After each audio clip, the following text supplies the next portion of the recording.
We have a special treat this morning. Our speaker is also our guest artist for today. He needs no introduction, really, because he is not a stranger here at Creative Living Fellowship. First time he sang here was 20 years ago. Isn't that something? And he was only 10, yes. Boy Wonder was what he was called. And he told me this morning that Reverend Michelle was the first person to buy him a plane ticket to go someplace to perform. And she bought him a ticket to Phoenix to sing here 20 years ago. So that's awesome, isn't it? Yeah. Since then, listen to this, since then he has sold 110,000 CDs around the world, and he has sung for over 2 million people. His music was on American Idol, the Super Bowl, Saturday Night Live, The Voice, Today Show. And this past November, he was a keynote performer of his music, One Power, at the Parliament of World Religions in Toronto for 5,000 activists from around the world. And another thing you should know about him is that he's really taller than he appears. That's what he wanted you to know. Welcome up, Daniel Nahmod.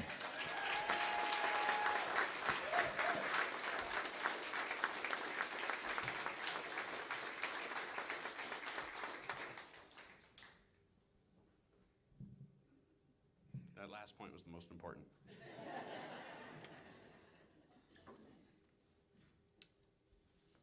Tall on the inside.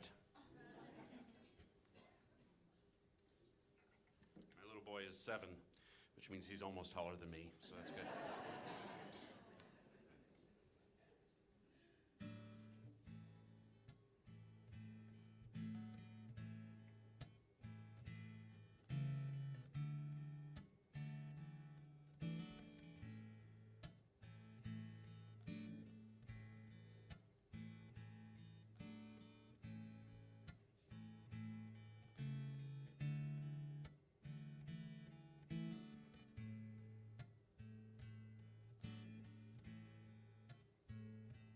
Get ready, my soul. I'm diving in. Get ready, my soul.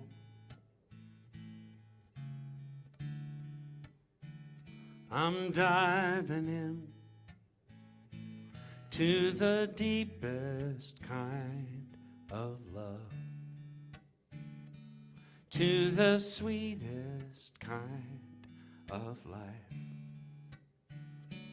Get ready, my soul.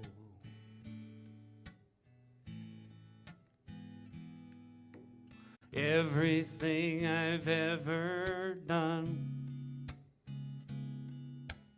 everything I've ever seen, everything I've lost or won, everything I've ever dreamed has brought me here to the present moment, here to a new beginning here, and I'm seeing life so clearly now. Get ready, my soul. I'm diving in. I'm diving in. Get ready. Get ready, my soul. I'm diving into the deepest kind of love, to the deepest kind of love, the sweetest kind of life, to the sweetest kind of life. Get ready, my soul. Get ready, get ready, my soul.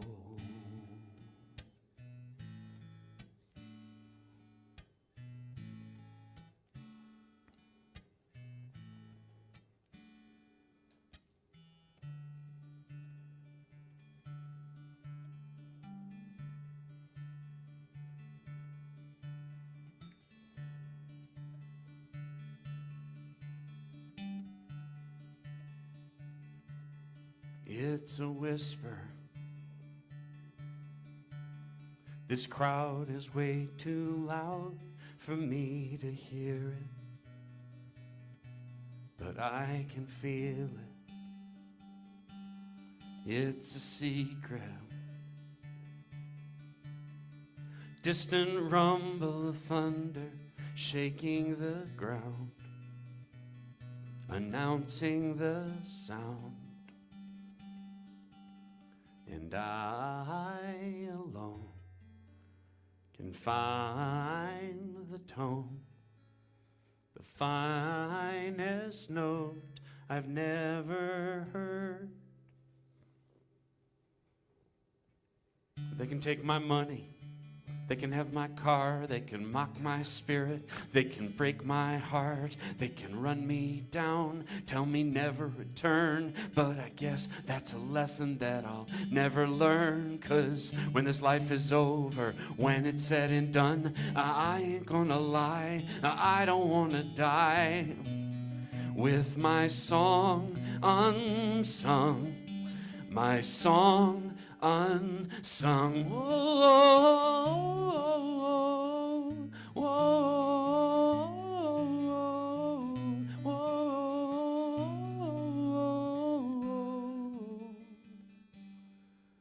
It's no mystery where I learned to keep my mouth shut and behave. They said it's safer that way, but that's ancient history. If I don't speak up now, there's no one left to blame. I'm signing my own name, and I alone can find the tone, can find the home that I never had. They can have my money, they can have my car, they can mock my spirit, they can break my heart, they can run me down, tell me never return. But I guess that's a lesson that I'll never learn, 'cause when this life is over, when it's said and done, I ain't gonna lie, no, I ain't gonna lie, I don't wanna die with my song unsung, my song unsung.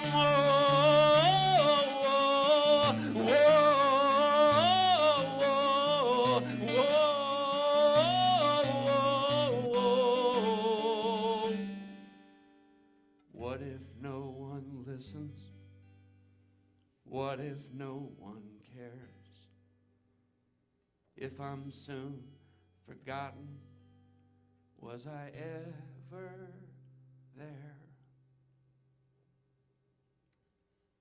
They can have my money, they can repossess my car, they can call me crazy, they can break my heart, they can run me down, tell me never return. But I'm tired of thinking that's what I deserve for all the years unlived, when all I did was hide, all the love ungiven, all the tears uncried. I'm letting it out, yeah, I'm letting it fly, gonna lift my voice to a clear blue sky. There's something inside me, it's time to come out, time to climb that mountain, take a look around, see what's up ahead, see how far I've come, see that never again is my song unsung.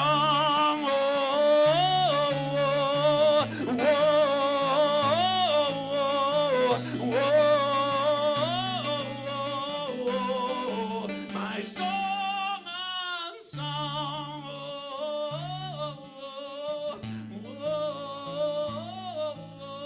I'm not gonna die with my song unsung.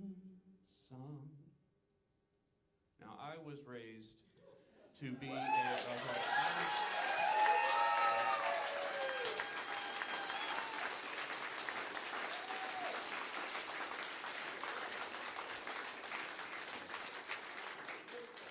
Now, I was raised not to sing.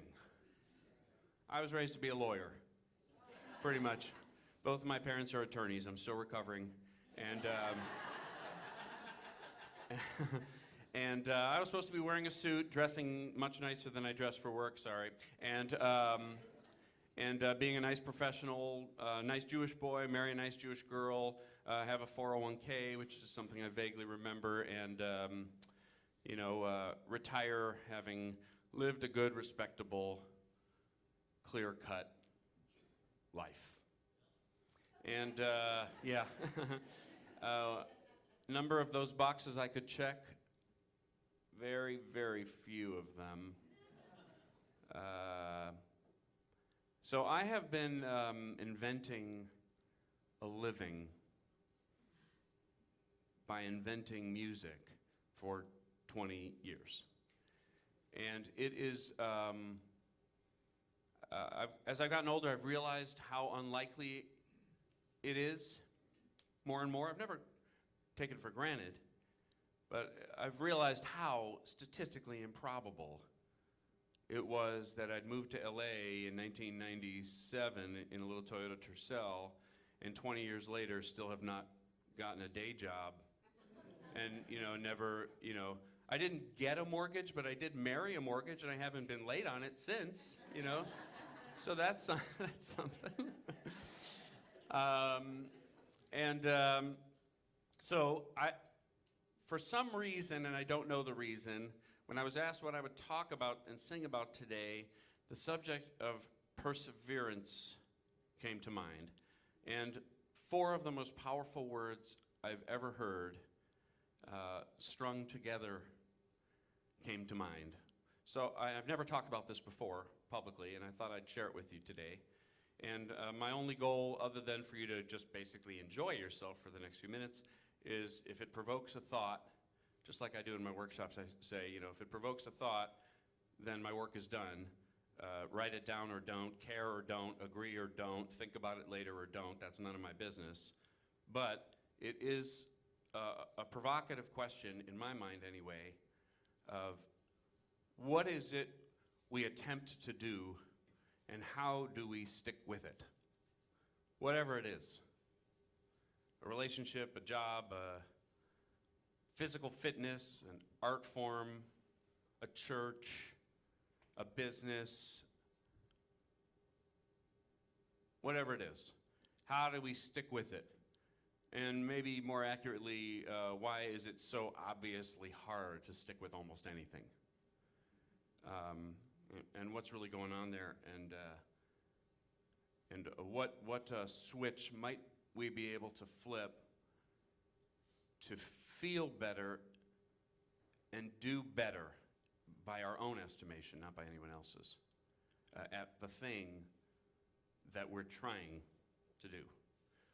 So I debate whether to tell you the 4 words up front, and I've just decided I'm going to.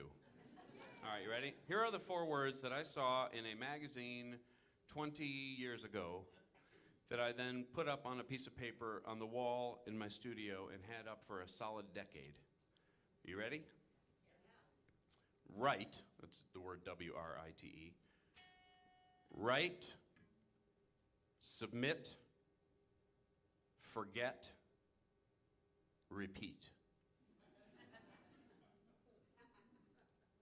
Write, submit, forget, repeat.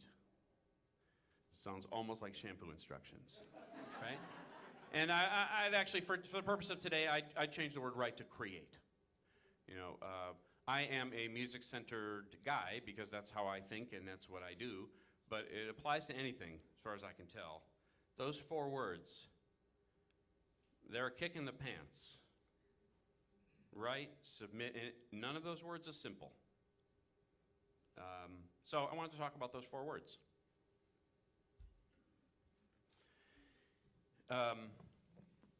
I have a friend who hates needles and doctors and dentists and anything where she might imagine some infection might happen.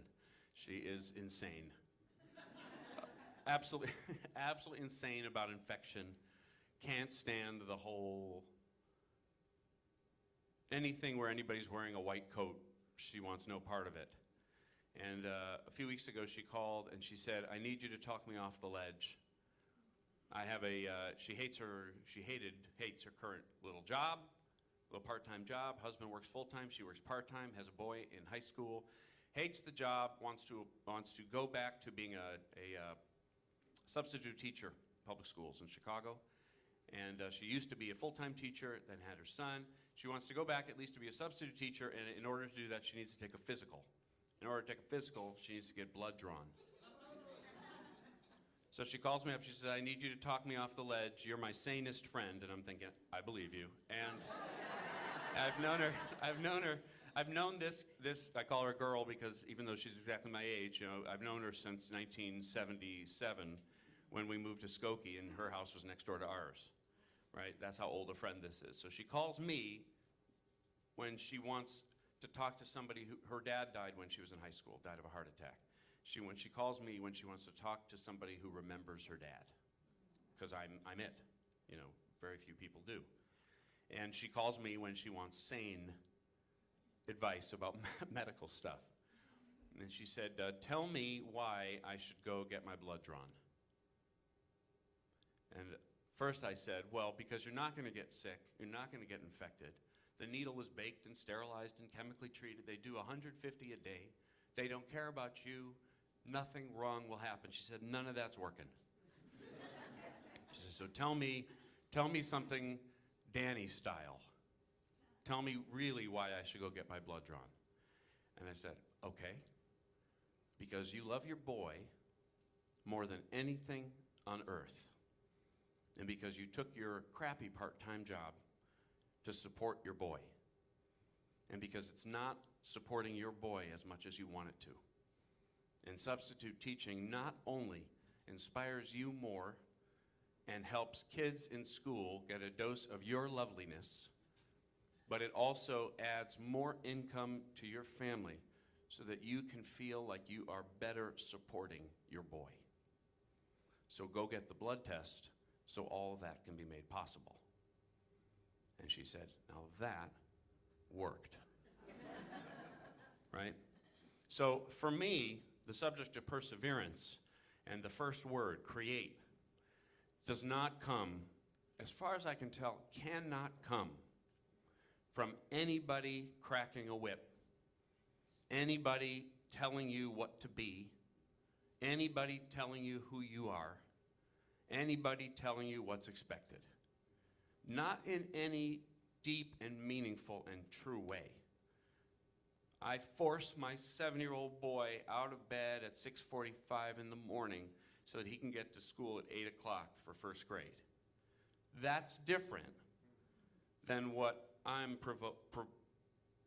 provoking and proposing here, which is, yes, you have to be at work at a certain time, but that's not what we're talking about. We're talking about a calling, a passion. Sticking with it is easy if you're talking about a speed limit and there's a cop on the corner. But when there's no literal or figurative cop on the corner, and the sticking with it comes down to your own fire burning or not, I have found that it cannot be imposed or commanded. Kinda not even inspired. It's either there or it isn't. You either stoke your own fire and feel it or you don't, right? I have things on my to-do lists. I think I told you guys that last summer in the last retreat, that I found some old to-do lists from the early 90s on an old hard drive.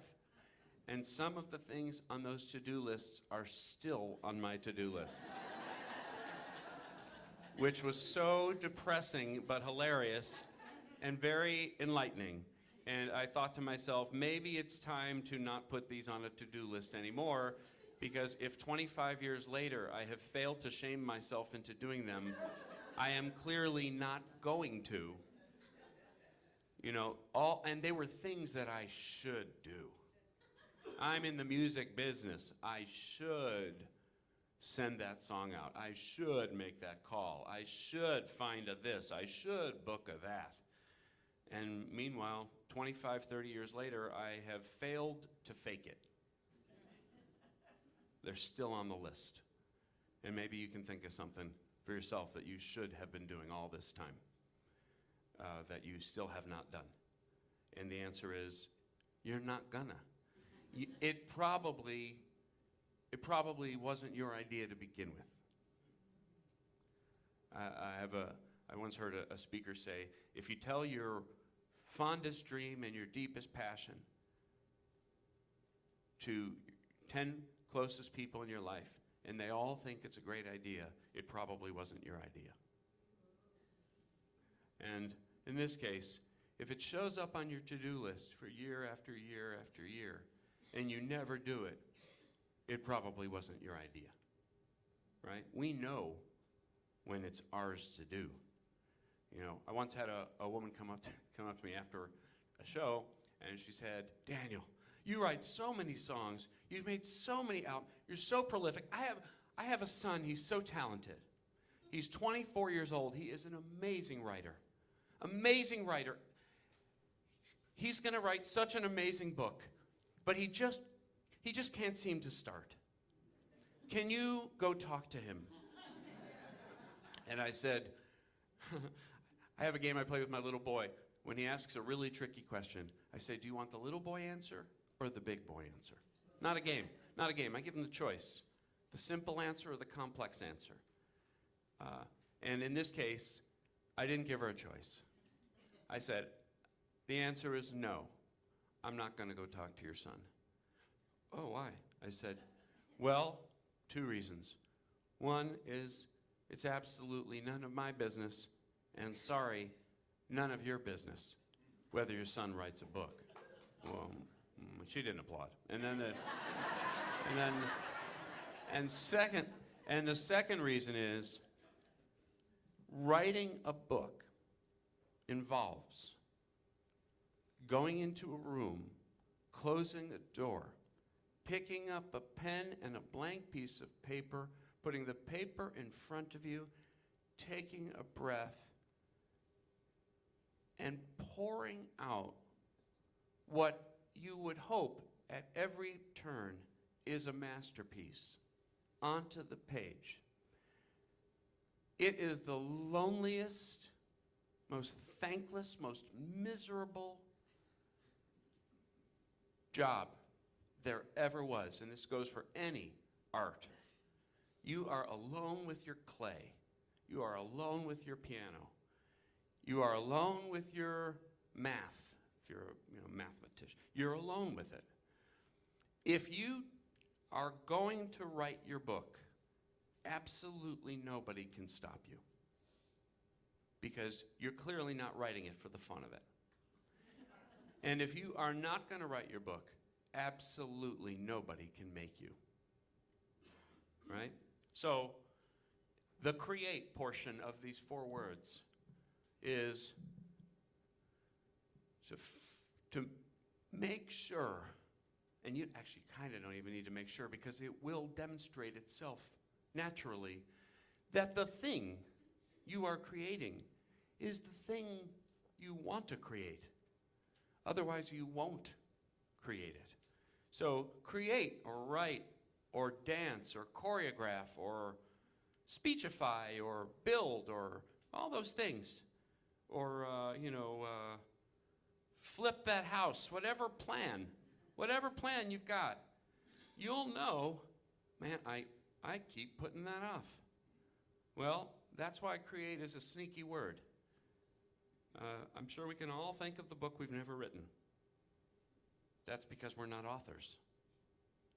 An author can't think of the book they've never written. An author thinks of the book that was so awful to write. And if you read any interview with any Stephen King, no matter who it is, they hate it. They do it.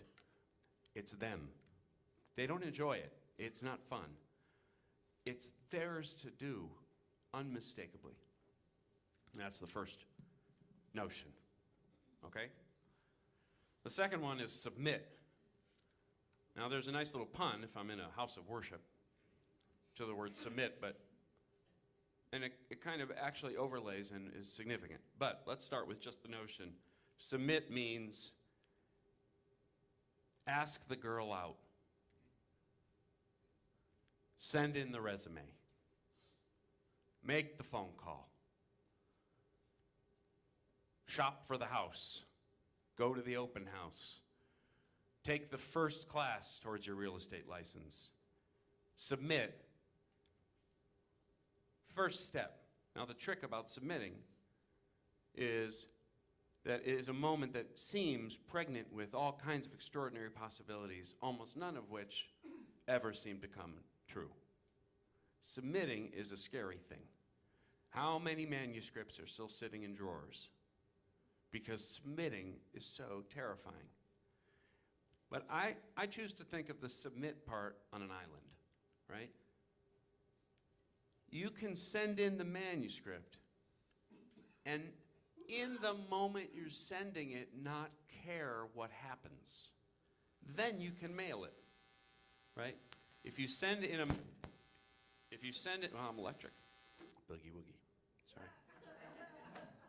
If you send in a manuscript and all you need, you're like, here it is, the beginning of my bestseller author career. I don't think you're ever going to send it in.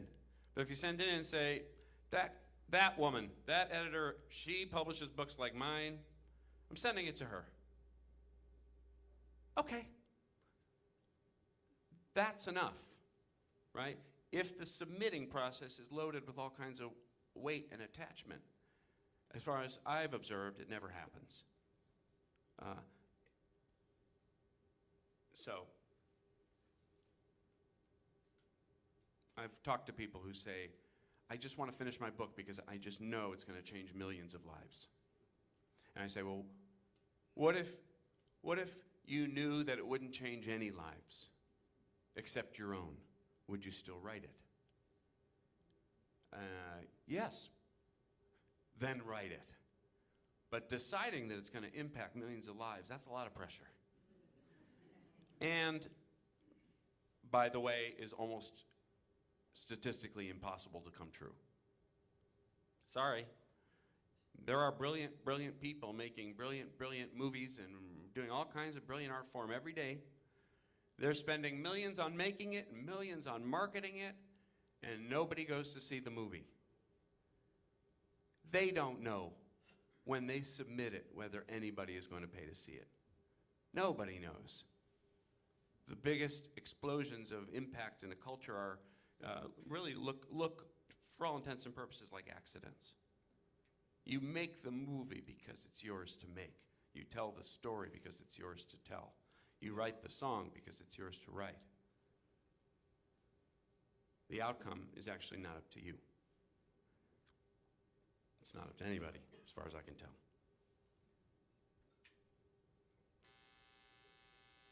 No.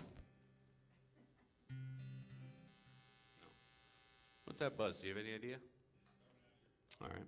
It's coming from the guitar?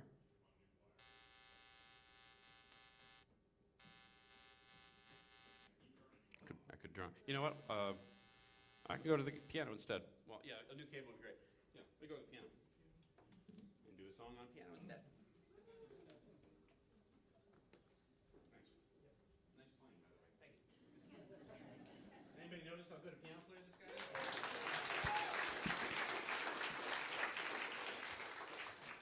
I can always tell when I'm listening to somebody who took lessons, practiced, and knows what they're doing. It's always exciting to hear, because I am kind of none of those people. I feel like I would have been a good pianist if I'd ever practiced.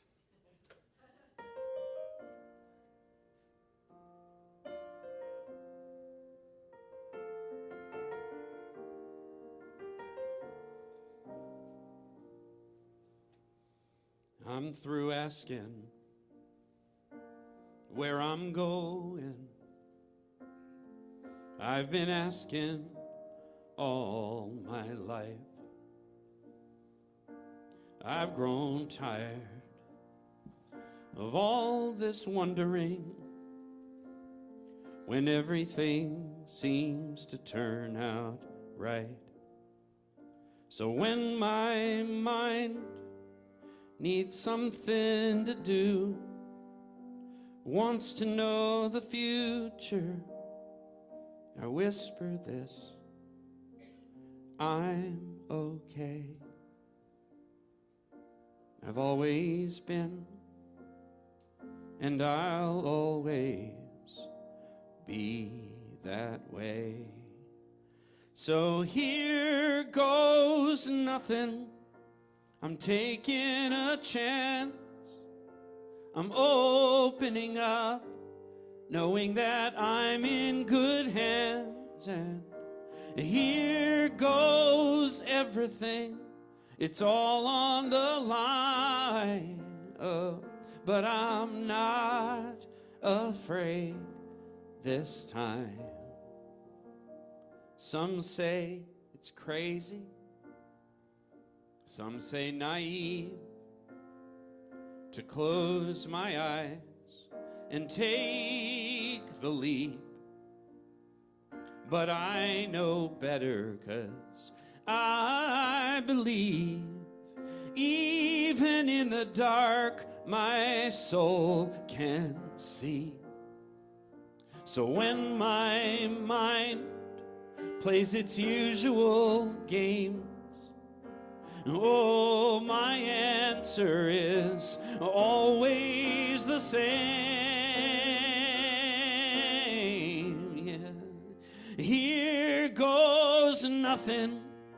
I'm taking a chance. I'm opening up, knowing that I'm in good hands. And here goes everything. It's all on the line. Oh, but I'm not afraid this time. Here goes everything. It's all on the line. Oh, but I'm not afraid this time. No, I'm not afraid this time, 'cause I'm okay. I've always been, and I'll always be that way. I'm okay. I've always been, and I'll always be that way. So it's possible to submit something with the recognition that how it turns out is not up to you. Possible, but hard. In my observations, a few of you have probably been to like water workshops I've given and things, where I talk about the fact that frequently if you think about the two or three most amazing things in your life, your favorite people, your favorite achievements, whatever it is you love most, the best things in your life, if you ask yourself how they got there, it's almost never because I decided to put them there. Almost never. So the submit process, and here's the more spiritual side maybe, the submit process is really an acknowledgement that now that I've created this thing, it's time to drop it in a river and watch it float away.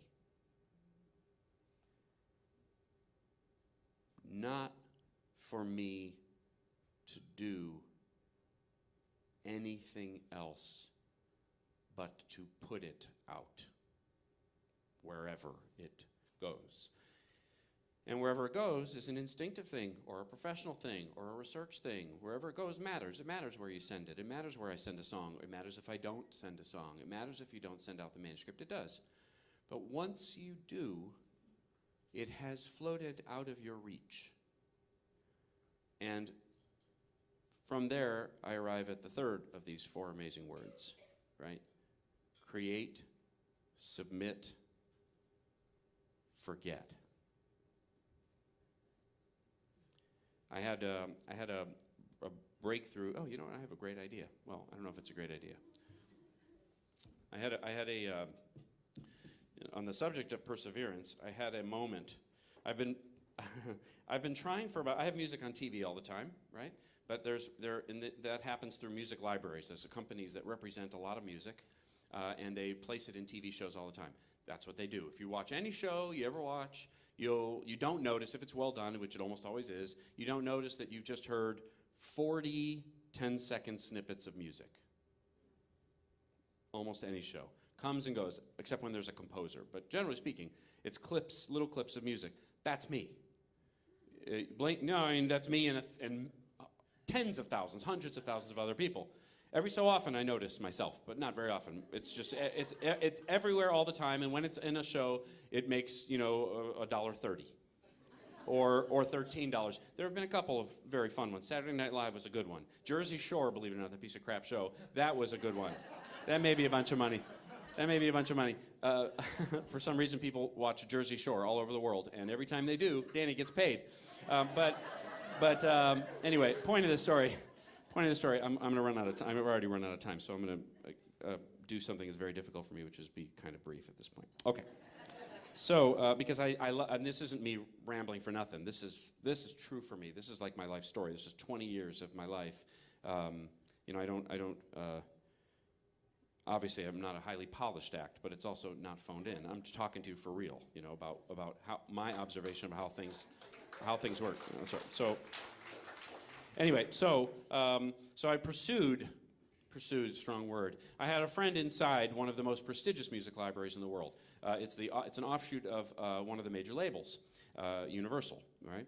And Universal has a company that places music in film and TV and in advertisements. When somebody calls Universal for a piece of music, it's for a Mercedes-Benz commercial or a Nordstrom commercial, and it's tens of thousands of dollars, and it's a very exciting thing, and it's very prestigious, and therefore they're very selective with the music that they put in their library. Some libraries are not so selective. They'll take anything. If it'll make them 50 cents, they'll put it in their library, So I've been trying for years. Well, Universal, just this past year, the guy in charge actually listened and actually wrote me a check for a couple pieces of music. So I am now, I'm not looking for praise. I'm saying it took years, like a decade, for this guy to actually press play and to put a couple of my tracks into the Universal Music Library. Now, he then said, well, let's do some more sometime. Okay. Well, now I have a decision to make. How obsessed do I get about the most lucrative, most impressive, most professionally prestigious library? How long do I wait to call? We've all gone through this with a date or with a job interview. How long do I wait to call? How do I contact him? Do I stalk him? Do I play hard to get? Do I act too cool to be bothered? Right? How do I do this? And that's where this third principle comes in. Write or create, submit, forget. Now, I could spend every day wondering if those two pieces of music that he signed got picked up. It's actually political campaign music. The season is now, and let's just say I'm an independent singer-songwriter, so you be the judge about whether my kid has a college fund. So we say yes to somebody signing my song. Do I contact him? How do I contact him? Do I contact him out of fear? Do I contact him with 1% desperation in my voice? I'd be inclined to. I want to. I want to call the guy. He paid a lot of money for those two pieces of songs, and there's a lot of money on the back end if anybody uses one. I want more. But I don't think I want more is the vibe that will get me further in the Universal company. I think I wait until I have collected myself, reminded myself who I am, what I do, where I'm at,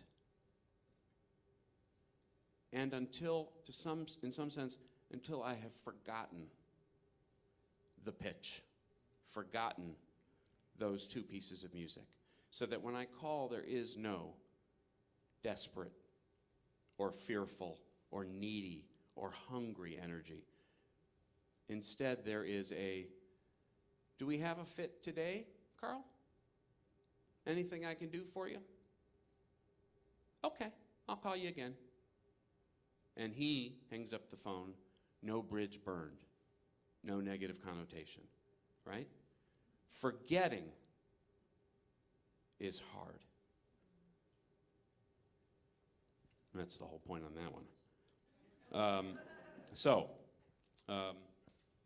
on. See if I successfully wired my see if I pull this off. I know I got to wrap up. You have a hook? You have a dart you're going to throw into me? All right, so let me make the last point then. The last point would be repeat, right? Now again, I'm operating on the premise that you or I are not doing this work because we're supposed to. We all have supposed tos. We all have shoulda beens. We all have better bees. We all have the oughta do's.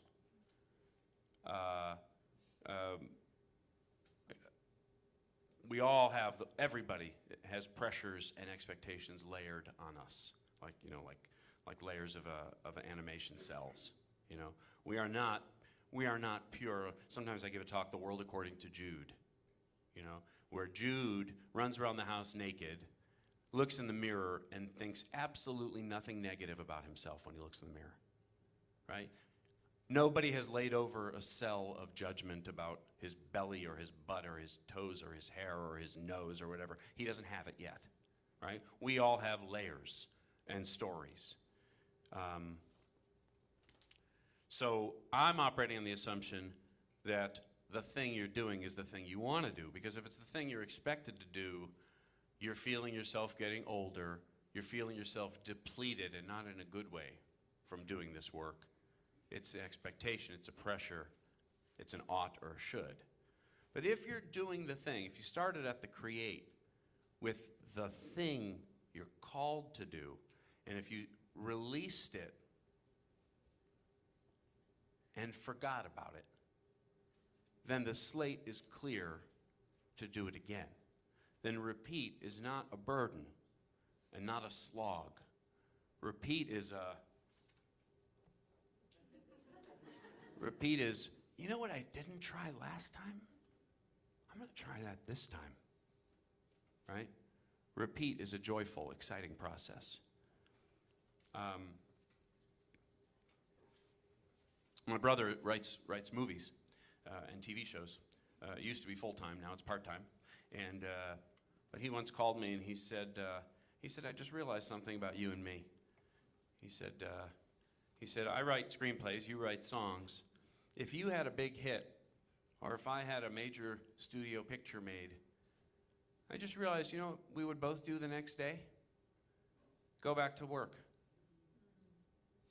Because we just love doing it. I said, yeah.